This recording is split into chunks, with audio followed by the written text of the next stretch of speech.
नमस्कार शेतकरी बांधवांनो, आज आपण डायरेक्ट शेतकऱ्याच्या प्लॉट वरती आलोय। आपण त्यांच्याकडूनच जाणून घेऊ की रोपांची क्वालिटी आणि आपली जी सर्व्हिस आहे नर्सरीची, श्री स्वामी समर्थ हायटेक नर्सरी आणि पाटील साहेब यांचं जे मार्गदर्शन आहे हे कसं आहे हे शेतकऱ्याच्या तोंडूनच जाणून घेऊ आपण। नमस्कार। नमस्कार। तुमचं नाव सांगा? महारू सुंदरराव सपकाळ, संभाजीनगर। मग रोप कुठून आणले ते आपण? संगमनेर। संगमनेर कोणत्या नर्सरी मधून? स्वामी समर्थ। Swami Samarth hi tech nursery. बरोबर। रोपांचे इथून पाठीमागे दुसरीकडून रोप घेत होते तुम्ही? आम्ही नांदरा धारला इकडे घेत होतो, आली ती येणार सरायमध्ये तर त्याच्यावर लवकर व्हायरस आहे आणि इकडे संगमनेर ज्याच्यावर घाट नांदरा तिकडे आले लोक तर ते म्हणे येत नाही। आम्ही सगळ्यांना तर संगमनेरहून आणले तर आम्हाला त्याच्यात क्वालिटी फरक वाटतो। बरोबर। व्हायरस यामध्ये। अच्छा, आता आपला प्लॉट किती दिवसात झालाय आपला? आता ह्यो 15 एप्रिलचा आहे। 15 एप्रिल। बरोबर। याच्या बरोबर रोप जरी चांगली असली तर मी पाठीमागच्या प्लॉटवरही सांगितलं की ट्रीटमेंट आपल्याला जे शेड्यूल असतात ते पण आपलं प्रॉपर फॉलो झालं पाहिजे। यासाठी कष्ट घेणारे आपले पाटील साहेब पण आहेत। पाटील साहेब, तुम्ही पण दोन शब्द सांगा शेतकऱ्यांना। मी यांना हे सांगतो की ज्यावेळेस लागवड झाली त्यावेळेस म्हणजे ह्युमिक सोडायला लेट करू नका म्हणतो।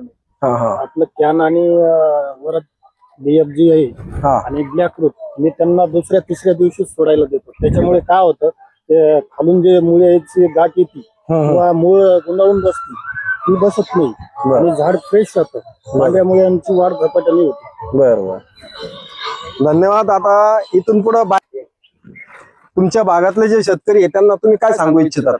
आता आम्ही सांगणार आहे की या संगमनेरच्या रोपावर व्हायरस येत नाही। बरोबर, हे असं आम्हाला आता गॅरंटी वाटून। आणि पाटील साहेबाचे जे औषधी तर ते पहिल्यापासून हिमिक हे ते दिलं का ते स्टेटमेंट टप्पीशीर देत राहिलं बरोबर की तेव्हा ते काम जमतं। आपण कोणतं देतो कावा कावा कोणतं देतो त्यांना ते तुमचं सांगणं असं आहे शेतकऱ्यांना प्रॉपर शेड्यूल फॉलो करा आणि शेती हा बिझनेस म्हणून बघा, नुसती करायची म्हणून करू नका। नाही त्याच्यात हो, त्याच्यामध्ये काय होतं, त्याच्यामध्ये आपले लॉसेस जास्त होतात। प्रॉफिट आणि लॉस हा जर बघितला आपण तरच आपण शेती करू शकतो। इथून पुढे वातावरणामध्ये खूप व्हेरिएशन आहे, त्यामुळे शेतकऱ्यांना सगळ्यांना विनंती आहे। त्याच्याबरोबर आपले शेतकरी आलेले आहेत इकडं, याचबरोबर आपले घाटनांदरावरून शेतकरी आलेले आहेत। त्यांनी पाठीमागचे 2 वर्ष आपल्याकडनं रोपं घेतली होती, पण मागच्या वर्षी म्हणजे आता ह्या चालू वर्षी त्यांना काही कारणास्तव रोपं घेणं जमलं नाही। त्यांचा पण अनुभव आपण ऐकून घेऊ।